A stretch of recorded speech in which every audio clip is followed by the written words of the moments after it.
இன்னும் வந்து அவரு பார்த்து நான் வேந்துட்டு இருக்கேன், அதிசயப்பட்டு இருக்கேன். ஒரு நடிகை இப்படி நடிக்க முடியுமா? ஒரு சாதாரண ஒரு ஷார்ட்டா இருக்கும், ஒரு விஷயம், ஒரு சாதாரண ஒரு பொருளை பார்க்கணும் ஒரு சீன்ல. ஆனா இந்த மாதிரி ஒரு விஷயம் அவருக்கு தெரியாது, என்னட்டு அதை பார்க்கணும். அந்த சீன் கூட இருக்குன்னு நினைக்கிறேன். அதுக்கு அவர் கொடுக்குற எக்ஸ்பிரஷன் லெஜெண்ட்னு சொன்ன நடிப்புல வந்து வடிவேல்ல தான்.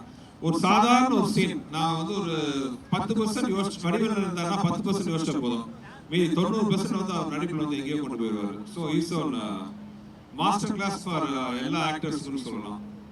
லெஜெண்ட். அதாவது ஒரு மனிதன் வந்து இத்தனை வருஷமா எல்லாத்தையும் சிரிக்க வைக்கிறது வந்து சாதாரண விஷயம் கிடையாது. அவர் நடிப்புல ஆக்சுவலா வந்து நான் தான் சொல்லுவேன், அவர்லாம் வந்து இன்னும் பல 100 வருஷம் இப்படியே இருந்து எல்லாத்தையும் சிரிக்க வச்சு சந்தோஷப்படுத்திட்டு, இந்த படம் நான் பண்ணும்போது எனக்கு ஒரே வருத்தமா இருந்துச்சு. நான் ஒவ்வொரு சீன் நாங்கள் ரசிக்கிறோம். ஆக்சுவலா அந்த ஷூட் பண்ணும்போது நான் வந்து அங்கே டைரக்டரா இல்லை, நான் ரசிகரா இருந்து பார்த்துட்டு இருந்தேன். எனக்கு என்ன வருத்தம்னா, அண்ணன் நடுவில் கொஞ்சம் கேப் எடுத்துக்கிறாரு.